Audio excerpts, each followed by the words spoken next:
Assalamualaikum warahmatullahi wabarakatuh. Hello friends, we are from the sixth group. We will present our presentation about theory formalism. And check this out. Assalamualaikum warahmatullahi wabarakatuh. Okay, friends, here I will explain about formalism theory. What is formalism theory? Formalism refers to a style in inquiry that focuses almost exclusively on features and the literary text itself.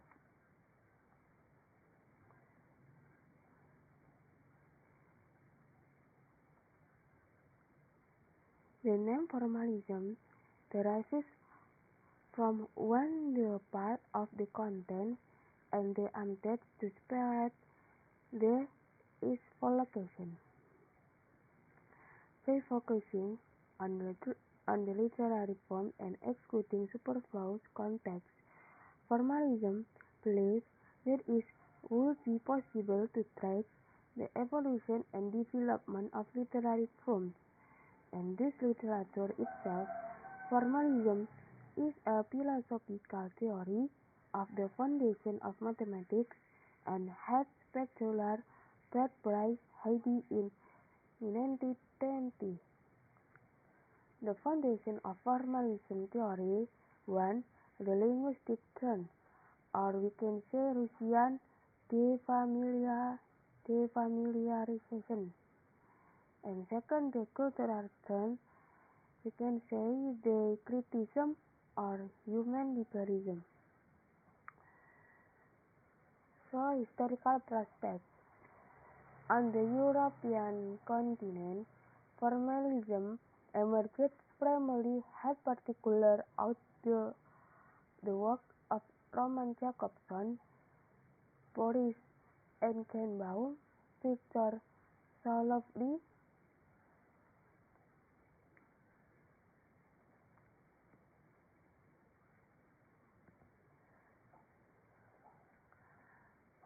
There is no one school of formalism, and the group together number of different approaches to literature, many of which seriously differ of the one another. Formalism, in the broad sense, was the dominant mode of academic literary study in the United States and United Kingdom from the end of the Second World War in 1970, and particularly the formalism of the new critics, including among others on the European continent. Formalism emerged primarily and particularly of the work of Roman Jakobson, Boris Eichenbaum, and Victor Solovey. Out of the theories Roman Jakobson of and Euclidism are similar in a number of respects, the two schools largely developed in the isolation from one another, and should not be conflated or considered essential. In reality, even many of the theories proposed by critics working within their respective schools often diverged from one another. Russian formalists to Euclidism. Russian formalists. Formalists interest in the analysis of the text, but their main concern was with method as the scientific basis for literary theory. Social formalism refers primarily to the of the Society for the Study of Poetic Language founded in 1997 in Petersburg by Boris Eichenberg, Viktor Solovey, and Yuri Tuninov, and secondarily the Moscow Linguistic Circle founded in 1914 by Roman Jakobson. There was thus a shift away from the moral approach to literature towards a scientific approach by his 1. At 1950 until 1920 in Russia, pure formalism. 2nd, 1921 until 1930, movement towards Czechoslovakia and Poland under pressure from the Marxist-Stalinist Americans of the structuralism. Basic assumption 1.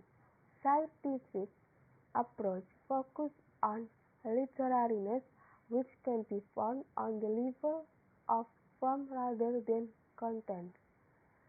Art as a device of defamiliarization. Third, a text is the sum total of its devices, form and content, fabula, story, and subject. 4. Plot cannot be separated. 5. Aesthetic of deviation. 6. Defamiliarization forces the reader to slow down and affects a more strenuous, but also more rewarding engagement with the text, by implication with the words. 7. Literature has its own history, a history of innovation in formal structure, and is not determined by external material history.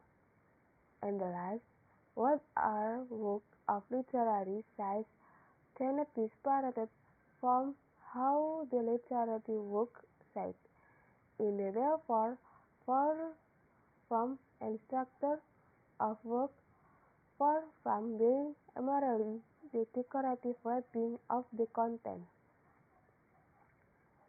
The main idea from Russian formalism is concentrated of poetry, formal methods, defamiliarization, devices, fabula, and suggest.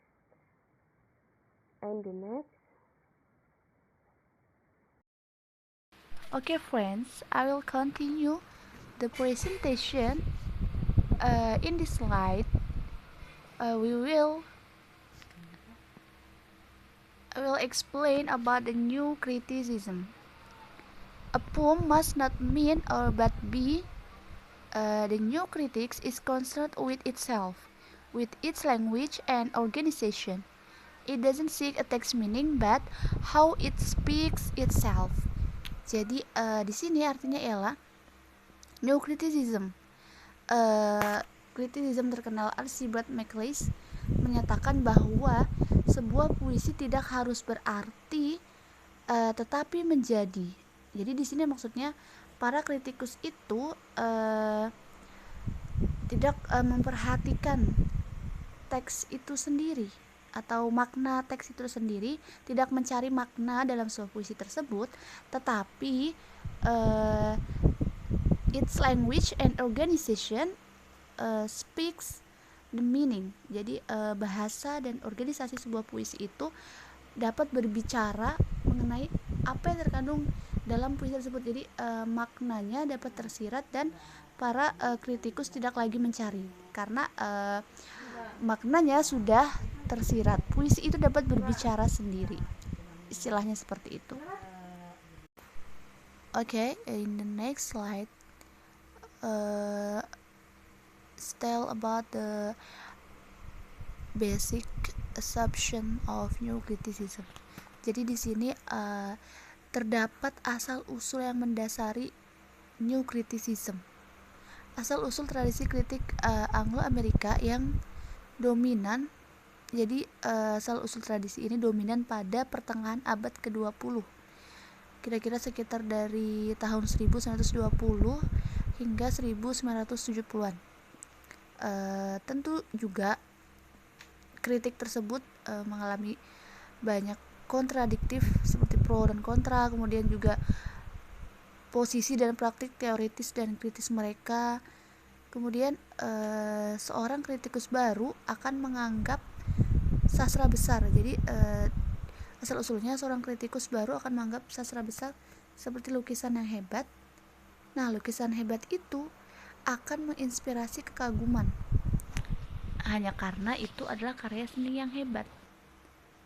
Kemudian di sini ada beberapa assumption atau asumsi prinsip dasar dari New Criticism. Di mana yang pertama ialah literature has its origin in natural process of human consciousness.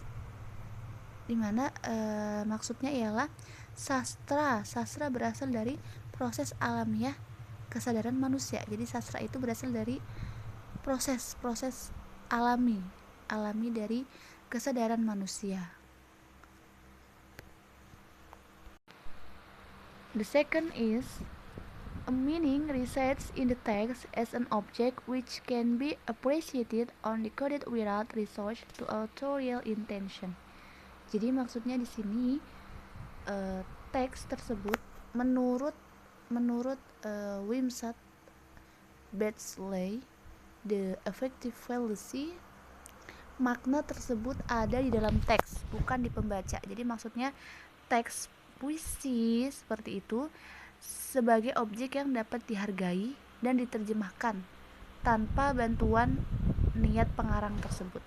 Nah, jadi puisi tersebut dapat menyampaikan makna dari karya seni tersebut.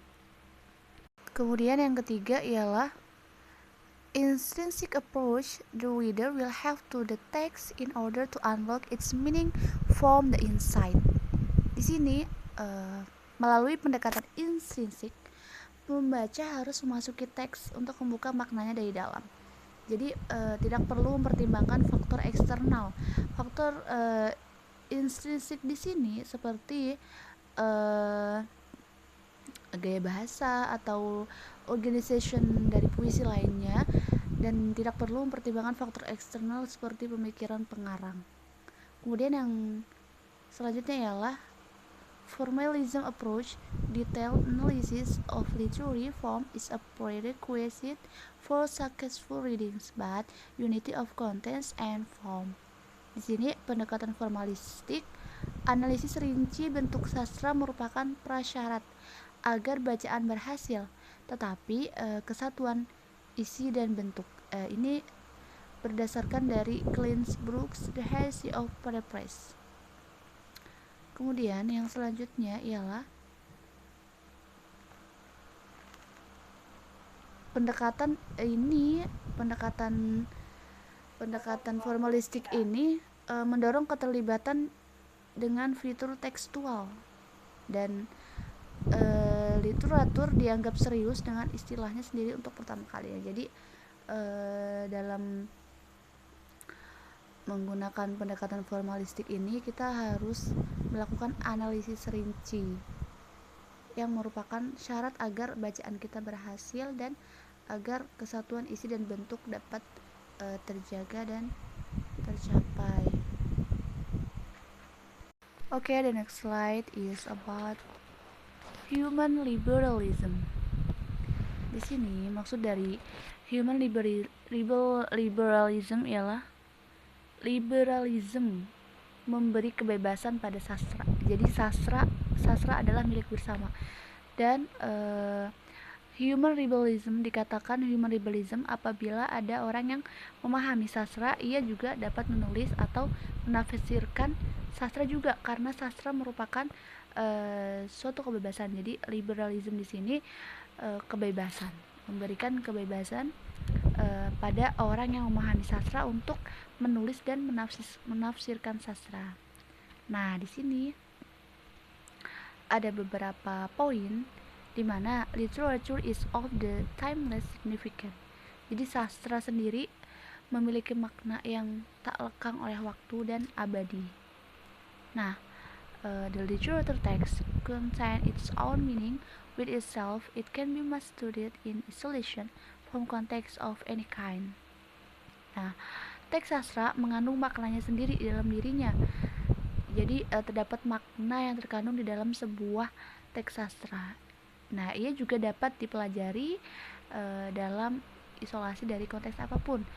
Nah, dalam konteks apapun kita bisa mempelajari sebuah teks sastra. Kemudian, a human nature is essentially unchanging. Jadi,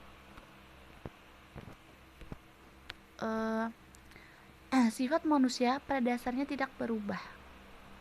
Sifat manusia tidak berubah dan sastra memiliki makna yang tak lekang oleh waktu. Jadi human liberalism di sini menyatakan the ideology of liberal humanist C.F. Berry 1995 16-21 di sini menyatakan bahwa bahwa literature in common property with states dan one who can understand. Jadi siapapun yang paham dengan sastra ia boleh menulis dan menafsirkan sebuah teks sastra. Dan tujuan dari sastra di sini pada dasarnya ialah untuk meningkatkan kehidupan dan menyebarkan nilai-nilai kemanusiaan. Okay friends, that's all from me.